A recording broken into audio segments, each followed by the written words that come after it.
this morning, entrepreneur, philanthropist, and BET co-founder Sheila Johnson is with us. She and her husband, Robert Johnson, launched the Black Entertainment Television Network in 1980. When they sold the company for nearly $3 billion in 2000, Johnson became the nation's first African-American female billionaire.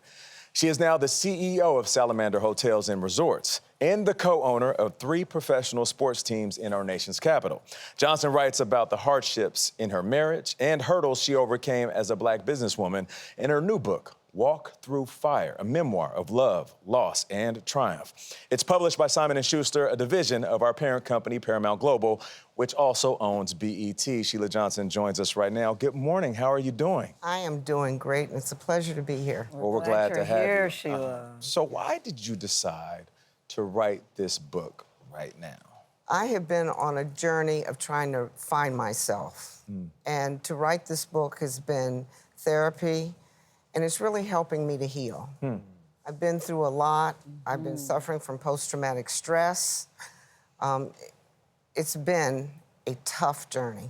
So it serves as therapy for you. Absolutely. What did you find out about yourself after digging deep in writing? That I'm stronger than I thought. I've been through 3 acts in my life. First as a concert violinist, then as a co-founder of Black Entertainment Television, where during that time I was really erased out of that. And there was so much that I was doing on the back end. You know, and I did a show called Teen Summit. I remember. I sold my One of the best violin. things on BET. No doubt. Yes. In a Thank time where they you. desperately needed it. Yeah, and it needs to come back. It really does need to come back. And everything that I tried to do, especially during BET, I really wanted to promote my husband, to make him shine. And I was the cheerleader behind that, and really trying to support him. And even we had tough times even getting the station started. I sold my prize violin to raise some money to pay the rent on our first, offices.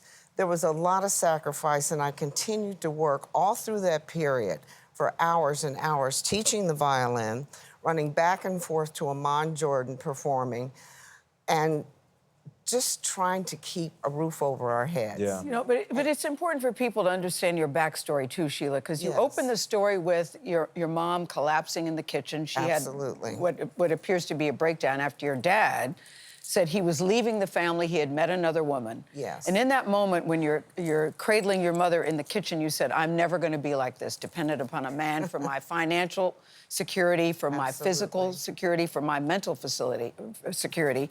And then you ended up doing the exactly Same thing. And I think these are the lessons we learn in life. Things that happen early in your life, they do come back around, and you have to watch this carefully.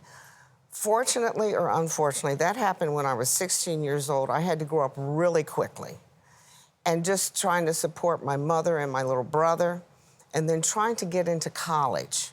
I knew nothing about SAT preps, nothing. And this is when you're in a community, social economic status where you don't know these things. Yeah. And what people don't realize, especially in the African-American community, we're not told that you have to do an SAT prep. We didn't have the money. My mother didn't have the money. And back then, women had very little rights. But as you go back, you said you wrote it for your healing. What did you discover about yourself, about why you stayed with a man who, you write in the book, left you on your wedding night, who was soon to be with another woman, who constantly, while may not have been physically abusive, he was certainly very emotionally and verbally abusive to you, who was involved with women who worked with him at BET, and that was revealed to you. Yes. And why, in a very, very painful way. And so you're married to a man who's a cheater, pumpkin eater throughout, seemingly from the very beginning of your... Absolutely. According to you. We reached out to him. He has no comment about this book, we should say. So this is your story. What did you learn about yourself, about why you stayed in the way that you stayed? And you were just as influential at BET, too. Exactly. You put up your own money. You worked with him side by side with this organization. I think as people read the book, I saw myself as a failure, either from his emotional abuse and telling me I was a failure. I wasn't worth anything. You believed him? At the time, I was young enough, and I really did believe him, because I put him up on a pedestal. I really did. And I thought that everything he said was right.